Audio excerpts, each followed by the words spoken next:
2022 साली महाविकास आघाडीचं सरकार असताना या परिसरामध्ये नागरदेवळे, वडारवाडी, बाराबापडी या परिसरामध्ये इथलं वाढतं नागरिकीकरण लक्षात घेता इथली कचऱ्याची समस्या असेल, इथली पाण्याची समस्या असेल, इथल्या रस्त्यांची समस्या असेल, हे लक्षात घेता ग्रामपंचायत या सर्व नागरिकीकरणाच्या प्रश्नाला न्याय देऊ शकत नाही या भावनेतून आपण या भागामध्ये वाढती लोकसंख्या, शहरीकरण लक्षात घेता नगरपालिकेची स्थापना ही महाविकास आघाडी सरकार असताना केली की जेणेकरून नगरपालिका झाल्यावरती या भागातल्या लोकांना नागरी सुविधा योग्य प्रकारे मिळतील।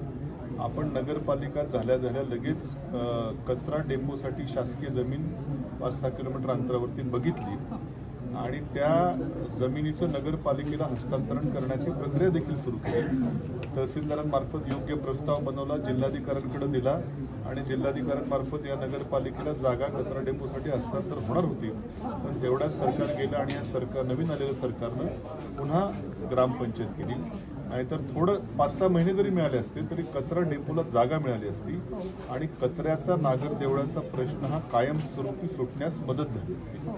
त्याचबरोबर नगरपालिका झाल्यामुळं आता हे ग्रामविकास विभागाकडून नगर विकास विभागाच्या मार्फत मुळा धरणातून सध्या यांना पाणी इथं या भागाला पाणी हे बुरानगर 40 गाव योजनेमधनं आहे, 40-45 गावांची योजना, त्यामुळे नागरदेवळासारख्या, वडारवाडीसारख्या शहरी भागाला 8-10 दिवसाला पाणी येतं। म्हणून नवीन नगरपालिकेसाठी मुळा धरणातनं सेपरेट पाण्याची लाईन बनवण्याचं देखील प्रस्तावाची आम्ही चाचपणी चालू केली होती। त्यासाठी प्रोजेक्ट कन्सल्टंट त्या ठिकाणी बघितला होता आणि तीही प्रक्रिया पुढे पार पडणार होती। म्हणजे या भागातल्या लोकांचा कचरा, पाणी, रस्ते हे मूलभूत प्रश्न सोडवण्याकरता आपण हा निर्णय घेतला।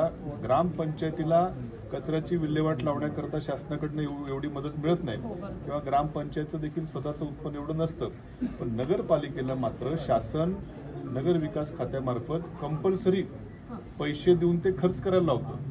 कोट्यावधी रुपये हे कचऱ्यावरती प्रक्रिया करण्यासाठी केंद्र शासनाचे, राज्य शासनाचे हे उपलब्ध होतात आणि नगरपालिकेला ते कंपल्सरी खर्च करावे लागतात। वेळेस ग्रामपंचायतला मात्र इकडं निधी माग, तिकडं निधी माग असा हा मूलभूत फरक आहे। आणि मी एका नगरपालिकेचा अध्यक्ष राहिल्या असताना मी हा निर्णय घेतला। आपण जर राहुरी नगरपालिकेचा कचरा डेपो जर बघितला तर सर्व शहरामध्ये रोज सगळीकडे घंटा गाडी येते, त्या कचऱ्यावरती कुठंच शहरामध्ये, राहुरी शहरामध्ये कुठं कचरा असा सांडलेला दिसणार नाही, कचरा कुंडी देखील दिसणार नाही। आणि हा विकास मला इथं नागरदेवळे, वडारवाडी भागामध्ये करायचा होता आणि या भागातल्या लोकांच्या पुढच्या 25 वर्षाचं खरंच चांगलं राहणीमान त्यांना देण्यासाठी हे विजन पुढचं बघून मी हा निर्णय घेतला। पण मात्र जसं आमचं सरकार गेलं तसं या भारतीय जनता पक्षाच्या सरकारनं मात्र ही नगरपालिका रद्द केली आणि पुन्हा ग्रामपंचायतीमध्ये या लोकांना टाकलं आणि विकासापासून वंचित ठेवण्याचं काम हे भारतीय जनता पक्षानं विशेषतः शिवाजी कर्डिल यांनी सांगून वरती त्या ठिकाणी हे केलं। आणि आपण बघितलं असेल की ग्रामपंचायतची नगरपालिका होते, नगरपालिकेची महानगरपालिका होते, पण या देशामध्ये हे एकमेव उदाहरण बहुतेक असं असेल की नगरपालिका झाली आणि पुन्हा ग्रामपंचायत। म्हणजे यांचं विकासाचं विजन हे दूरदृष्टी पुढे न्यायची नाही, लोकांना मागं नेण्याची दृष्टी आहे।